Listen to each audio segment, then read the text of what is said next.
கர்த்தருடைய பரிசுத்தமான நாம மகிமைப்படுவதாக. ஆசீர்வாதமான ஒரு நல்ல காலவெளியிலையும் அனுதின மன்னா என்கிற வேத தியானத்தினால் உங்களை சந்திப்பதிலே மிகுந்த சந்தோஷம் அடைகிறேன். கிருபையாய் கர்த்தர் நமக்கு ஒரு நாளை கூட்டி கொடுத்திருக்கிறார். இந்த நாள் ஜூன் மாதம் 12ஆம் தேதி புதன்கிழமை காலவேளை. இந்த காலவேளையும் நம்முடைய தேவன் தலைமுறையாய் இருக்கிற தேவன் என்ப வசனத்தை அடிப்படையாய் தியானித்து கொண்டிருக்கிறோம். இன்றைக்கு இதற்கான ஒரு ஆதார வசனத்தை வாசிக்கிறேன். யாத்திராகம புஸ்தகம் 20ஆம் அதிகாரம் 4ஆம் வசனம்.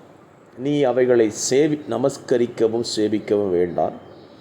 உன் தேவனாகிய கர்த்தராயிருக்கிற நான் எரிச்சல் உள்ள தேவனாயிருந்து என்னை பகைக்கிறவர்களை குறித்து பிதாக்களுடைய அக்கிரமத்தை பிள்ளைகளிடத்தில் 3ஆம் 4ஆம் தலைமுறை மட்டும் விசாரிக்கிறவனாய் இருக்கிறேன் என்றார்.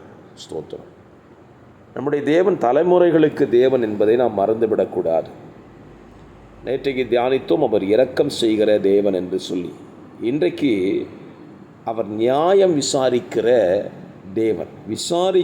தேவன் என்பதை நாம் மறந்துவிடக்கூடாது. எதை விசாரிக்கிறாராம்? தேவனை பகைத்து என்னை பகைத்து என்று சொல்லுகிறார். அப்படியானால் தேவனை யார் பகைக்கிறார்? ஸ்தோத்திரம். அதுக்கு மேலே உள்ள வசனங்களை நீங்கள் வாசித்தீங்கன்னா, அவருக்கு ஒப்பான சாயல்களை, பிம்பங்களை அல்லது சொரூபங்களை உண்டாக்கி அவைகளை நமஸ்கரிக்கிற ஜனங்கள் அவரை பகைக்கிறார்கள்.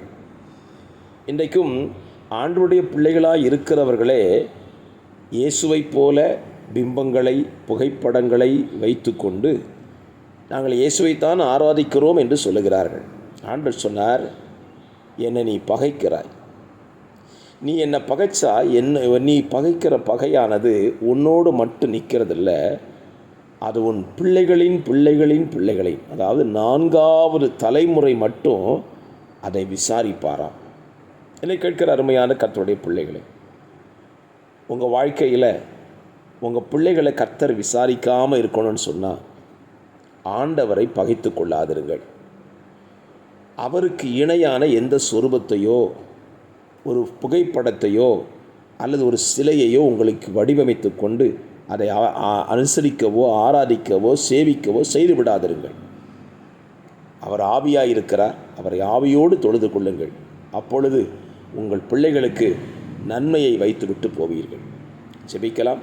பரிசுத்த பிதா, இந்த காலவெளியில் தியானித்த வசனத்தின்படி எங்கள் பிள்ளைகளை தேவன் விசாரிக்கிற நிலைக்கு நாங்கள் தள்ளிவிடாதபடி நாங்கள் உம்மை பகைக்காமல் இருக்க எங்களுக்கு உதவி செய்யுங்க. வார்த்தையை கேட்கிற பிள்ளைகள் அப்படி நடந்து கொள்ள கிருபை பாராட்டும். இரட்சகராம் இயேசுவின் நாமத்தில் தாழ்மையோடு ஜெபிக்கிறேன்.